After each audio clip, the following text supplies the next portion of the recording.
Jemisi, it's a beautiful day. आज फेरि तपाईहरुलाई Sunday Fellowship vlog मा स्वागत छ।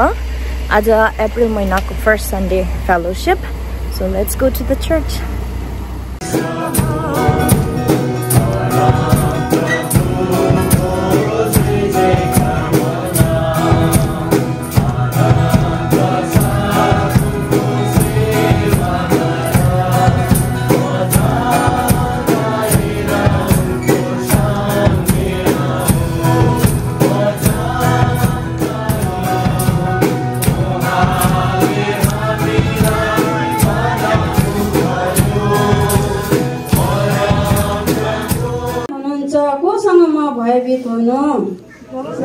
जब दुष्ट मानिसहरू मेरो मासु खाना मेरो विरुद्ध अघि बढ्छन्, जब शत्रु र विरोधीहरू मलाई आक्रमण गर्छन्, तिनीहरू ठक्कर खाएर जमिनमा लोट्नेछन्।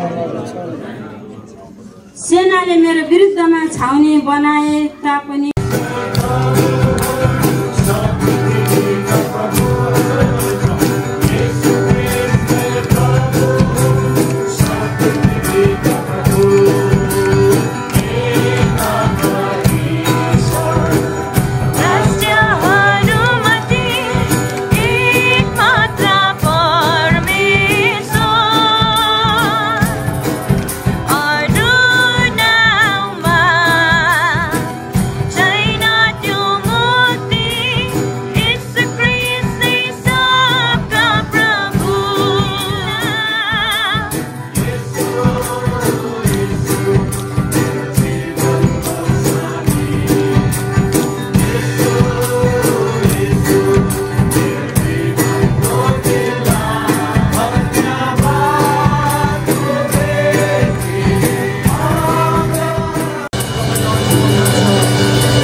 धन र मान तपाईबाट नै आउँछ।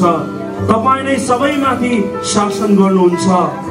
पराक्रम र शक्ति तपाईकै बाहुली मुनि छन्।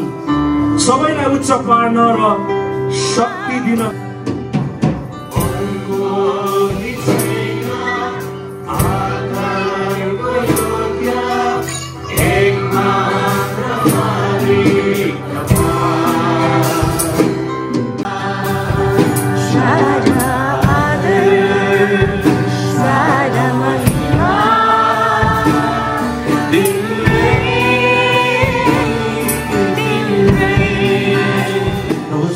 प्रार्थना गर्छौं। विशेष गरी यो मण्डलीको नानीहरूलाई प्रार्थना गर्छौं। हाम्रो प्रत्येक परिवार आउनु भएको कुराहरू हामी पाउँदछौं। हामी रोमी 5:8 पद पनि पढ्नेछौं। कसैले पढिदिनुहोस्।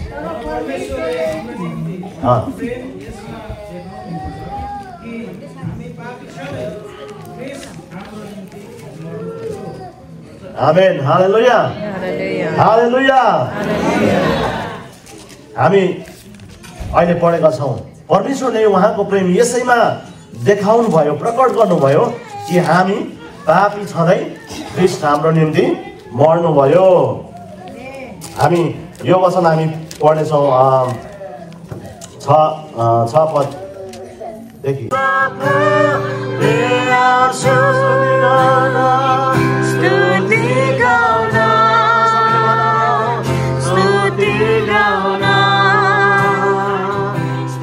र म प्रभुसँग उहाँको मृत्युमा एक हुँदैछु र जबसम्म येशू आउनुहुन्न तबसम्म उहाँ हाम्रो लागि संसारमा मर्नु भएको कुरालाई म घोषणा गरिरहन्छु। तपाईको समक्षमा कप आउनेछ, टेबल आउनेछ, हातमा लिएर राख्नुहोस्। अन्तमा हामी प्रार्थना गर्नेछौँ अनि सबैजना मिलेर दिनेछौँ।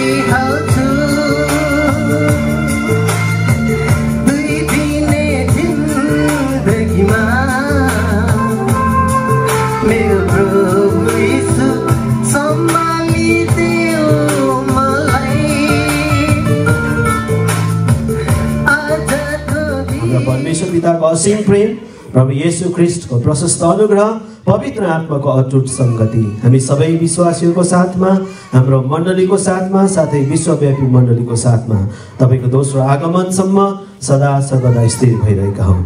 आमेन। जय मसीह सबैलाई। जय मसीह। हुन्छ, आजको सन्डे फेलोशिप पनि हामीले असल तरिकाले सिधाएका छौँ।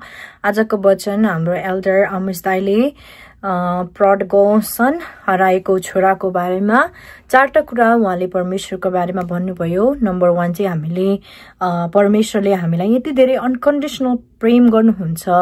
नम्बर 2 मा रिपेन्टेन्स, नम्बर 3 फर्गिभनेस, अनि नम्बर 4 राइट डिसिजन बनाउनु पर्छ भनेर। अनि एकदम धेरै असल वचन, जिन्दगीमा चाहिने एभ्रीडे डेली रिमाइन्डर कि परमेश्वरले हामीलाई अनकन्डिसनल लभ गर्नुहुन्छ। डेली रिमाइन्डर कि हामी रिपेन्टेन्सको जीवन जिउनुपर्छ, पश्चातापीको जीवन जिउनुपर्छ। अनि डेली रिमाइन्डर हामी अरूलाई क्षमा गर्नुपर्छ, आफूलाई पनि क्षमा गर्नुपर्छ र राइट डिसिजन हाम्रो जीवनमा लिनुपर्छ, बनाउनुपर्छ भन्ने। अनि धन्यवाद। आजको हाम्रो प्रभु भोज पनि भएको थियो। थ्याङ्क यू सो मच तपाईहरूले मेरो ब्लगहरू हेरिदिनु भएकोमा। फेरि यो नयाँ महिनामा तपाईहरूलाई परमेश्वरले आशिष अनुग्रह कृपा दिइरहनु भएको होस्। धन्यवाद। फेरि पनि अर्को ब्लगमा भेट्नेछौँ। प्रार्थना र वचनमा लागिरहनुहोस्। जय मसीह।